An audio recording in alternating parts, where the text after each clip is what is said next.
Some ways on how you can master decision making and creative skills is by practicing critical thinking, your personal critical thinking styles, and problem solving capabilities by taking like case studies or fake scenarios of like problems and situations that you need to come to a decision with to be able to exercise and understand how your brain works and process the information to be able to solve issues. And based on that, the more you get comfortable and accustomed with that process and understanding your process and your style, and just not getting like that fear mechanism of trying to solve a problem because you're used to it. You've put yourself through these scenarios and practice those things intentionally.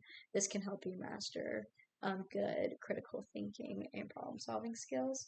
Also, assessing poor decisions made in the past is, I believe, a very important way to master decision making skills because even though it's natural for people to want to push those scenarios to the side because they're embarrassing or they weren't successful, so they don't look good or sound good or they make you uncomfortable to think about. I think by taking time to sit down, analyze what went wrong, analyze what ways you could have improved it, it's very beneficial so that the next time an issue like that, similar to that, happens, you're able to be like, hey, I know it didn't work in the past. Let's try this other way that I kind of came up in the past time to see if it can work and it can help take less time in the brainstorming process if you previously have sat down and analyzed your past poor decisions so you can make better decisions in the present. And another way to master your decision making skills is by analyzing yours and others' decision making styles.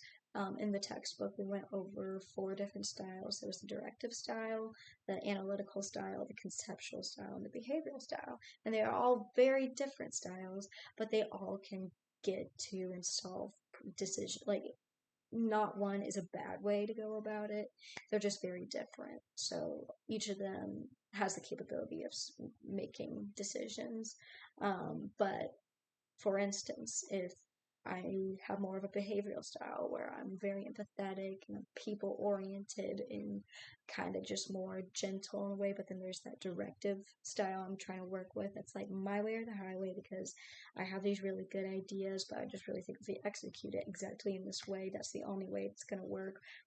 I'm probably going to disagree with that because I'm like, oh, how about we collaborate with the rest of the team, see if they have other ideas or inputs on be able to enhance that. They're going to be less willing to comply right away to that. So if you're able to understand and analyze all the different styles, you're able to walk into situations being able to analyze and read the other person a lot quicker to be like, oh, they're more of a directive style. I should go about this way whenever trying to discuss ways and ideas to problem solve this. And it helps show care towards the other party and awareness of the situation and the way how they're communicating. And they also should show that effort back so they can be able to know how to communicate and come up with better solutions and better decision making inputs, kind of understanding that. And some ways that you can master your creative skills is by kind of putting yourself,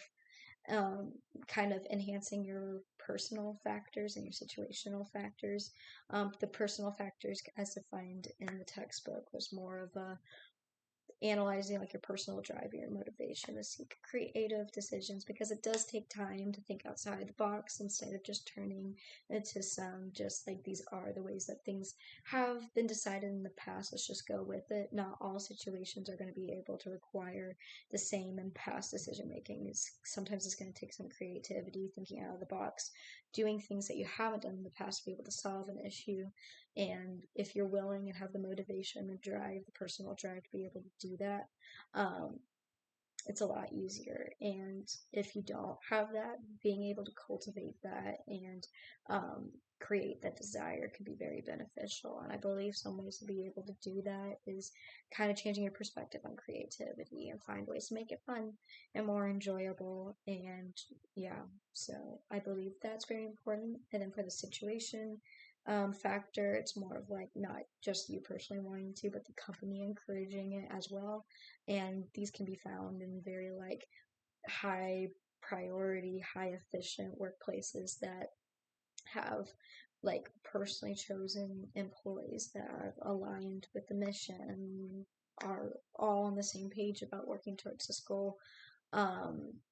If it's definitely in this like high intensity um, mission united companies that I believe creativity skills is more encouraged and should be more encouraged because um, yeah, whenever you're not creative, you are blind to other decisions or decision making styles and problem solving styles. So I really do believe being creative and thinking outside the box will benefit you more than hurt you at the end of the day. And the book was talking about some ways to be able to exercise creative thinking is putting yourself in boring situations, which I thought was interesting because it's like if you want to try to solve the issue, you should be trying to actively work at it as hard as you can. But no, actually, creative ideas kind of come more naturally if you're not multitasking, you're taking time to just kind of like walk around, let your brain work out the situation,